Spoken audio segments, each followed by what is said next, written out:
You are sitting in a quiet room, but your mind is running a marathon. It is scanning, quietly, automatically, without your permission. It is checking whether you said something wrong earlier, whether someone interpreted your words differently than you meant them, whether something you cannot name yet is about to go badly.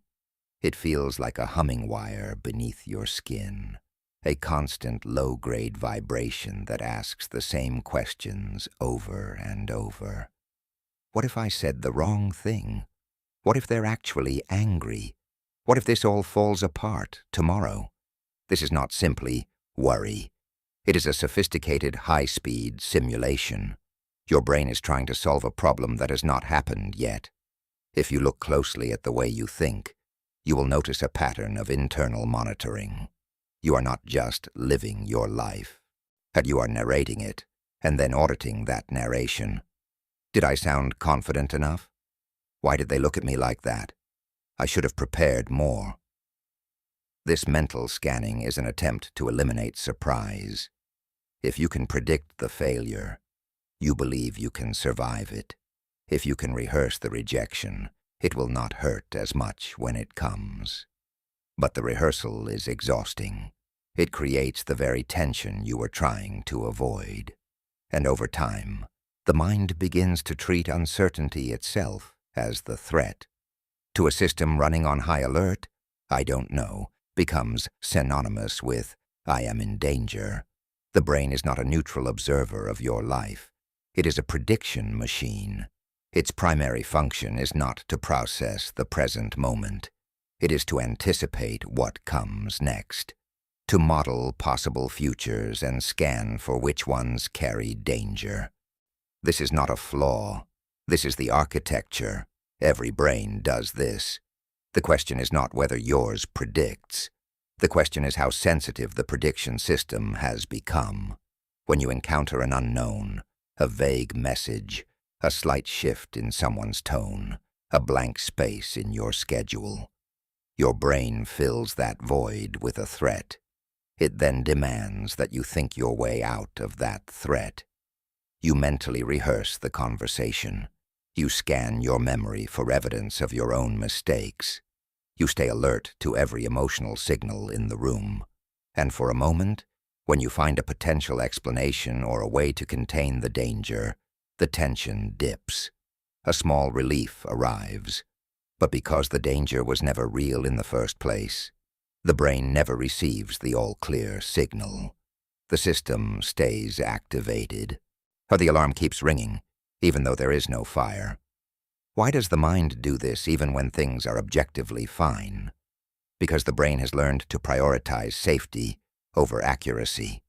In the wild, it is better to mistake a rustling leaf for a tiger 1,000 times than to mistake a tiger for a leaf once. Your mind is applying that ancient logic to your modern life. It treats social awkwardness like a predator. It treats a career setback like a famine. It is not malfunctioning. It is over-functioning. It is trying to protect you from the pain of being blindsided. At some point in your life, being hyper-aware was probably a very good idea. Perhaps things were unpredictable. Perhaps you had to be the one to anticipate problems to keep things stable. Your brain learned that vigilance equals survival. It simply never received the signal that conditions had changed. Patterns protect before they limit. Here is the part worth sitting with. Thinking more does not resolve the loop. It reinforces it. This is the central illusion of the predictive mind. The belief that if you just think about this a little longer, you will find the answer, and then you can stop. Every time you engage with a what-if thought, you are telling your brain, you were right to be worried about this. Keep looking. You are feeding the prediction machine more material to simulate. The cycle does not end because the mind found danger. The cycle continues because the mind found a method that felt like control. Analyzing the loop from inside the loop is still the loop. There is a common way we describe this to ourselves. Down, I'm just an anxious person. My brain never turns off. I overthink everything. These statements feel true because the pattern is so constant, but they are also a form of protection. If the pattern is simply who you are, you do not have to examine where it came from. You just carry it. But you are not your prediction system. You are the one observing it. You are the one who notices the tension arriving. You are the one who hears the what-ifs cycling in the background. If you can see the pattern, you cannot be the pattern. There is a meaningful difference between being a person whose threat detection system activates frequently and being someone whose identity has fused with that system. One is a learned response. The other is a story about who you fundamentally are. And here is what that story costs. You cannot be in the future predicting a crisis and be in the present experiencing your life at the same time. The same system trying to protect you from surprise is also the system preventing you from arriving anywhere fully. The brain that learned this pattern did not learn it randomly. It learned it during specific periods when uncertainty was genuinely difficult, when being caught off guard meant something painful, when staying alert meant staying ahead of something that felt threatening at the time. The nervous system learned its lesson well. The protection was real. The logic made sense.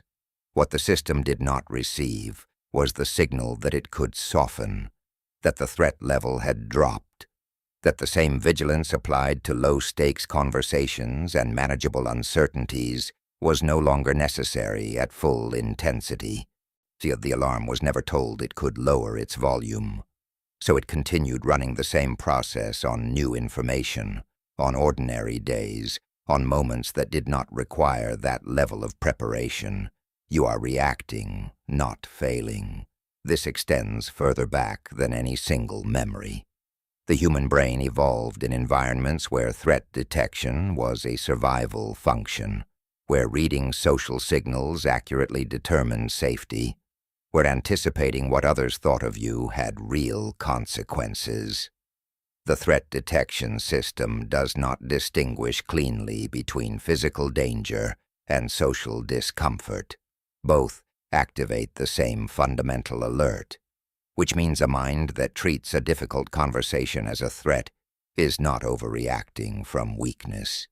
It is an ancient detection system responding to signals it was designed to take seriously. Almost every human mind carries some version of this. We are the descendants of the most vigilant humans, the ones who saw the tiger in the leaves and survived. Your anxiety is not a personal flaw. It is an ancient survival design operating in a world it was not originally built for. It is trying to use very old tools to navigate a performance review or a social interaction or a quiet afternoon that somehow still feels unsafe.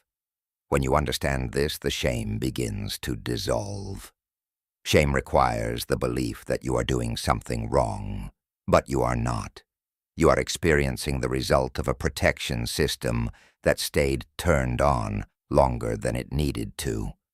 The mind is not trying to hurt you. It is trying to ensure you are never hurt again.